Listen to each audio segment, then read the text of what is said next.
a lot of confusion between the terms corporate purpose and corporate social responsibility. In the next few minutes, I'm going to try to clarify this.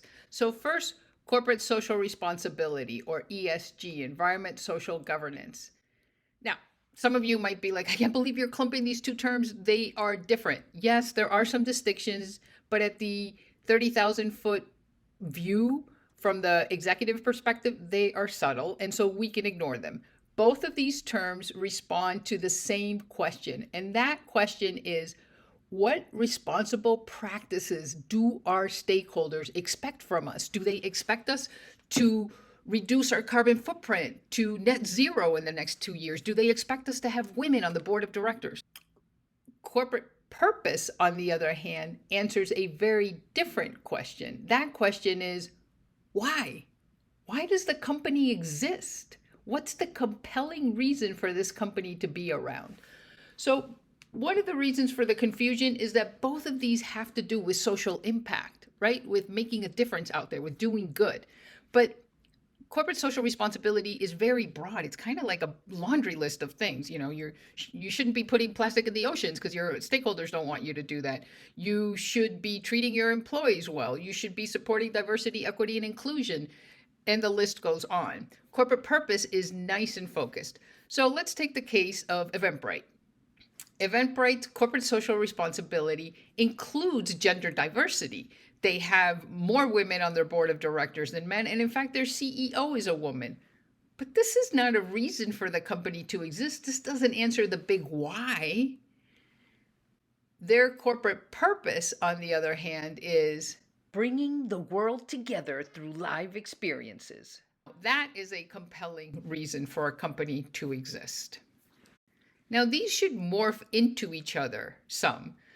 So for Eventbrite, for example, their signature corporate social responsibility program focuses on reducing social isolation because that animates and strengthens its purpose of bringing the world together through live events. Now, this looks a little rickety. Like, really? This is it? No, it's not it. That's because you can't have these elements in isolation. We're missing some. One is values. So values is, what guidance are you using to make your decisions? And that goes right next to corporate social responsibility in informing the corporate purpose. At Eventbrite, for example, one of the values is to always be learning. So their corporate social responsibility and their corporate purpose do a lot around learning new things.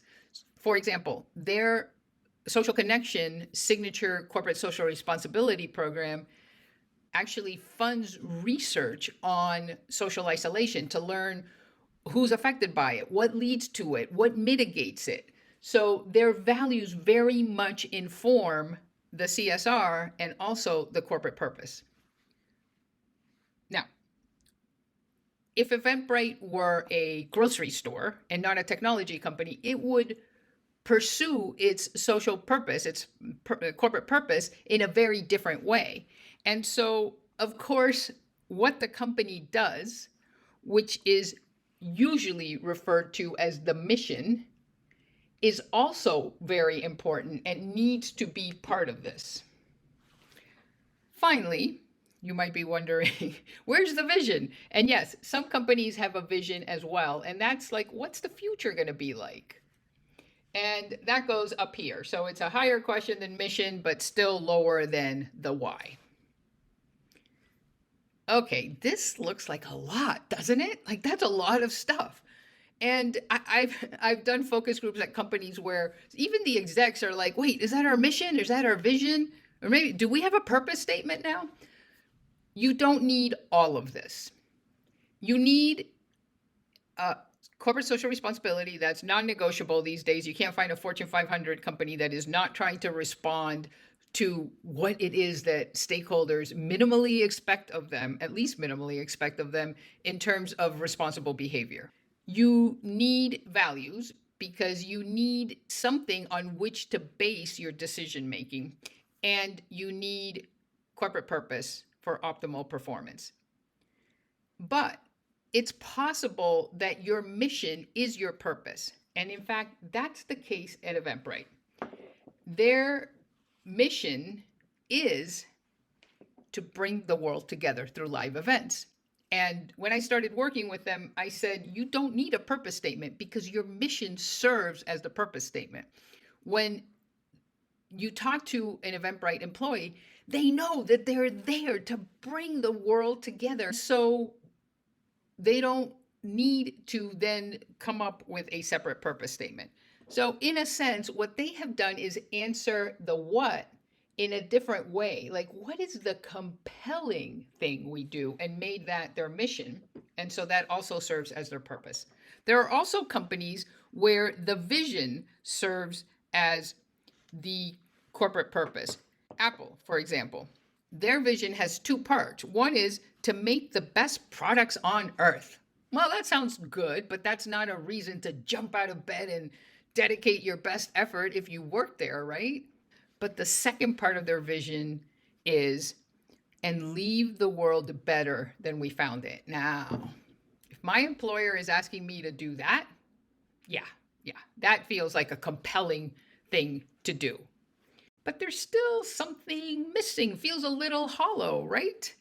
Well, there is something missing, the humanity of it. So this should all be centered on caring. So to summarize, to understand what the different components are, look at what question they answer. Corporate social responsibility answers, what do our stakeholders expect us to do in terms of responsible behavior? Your values answer, how are we going to make decisions based on what criterion? Your mission answers, what do we do? Your vision answers, what's the future going to be like? And then finally, your corporate purpose answers that Simon Sinek why. Why does the company exist? Until next time, keep on caring.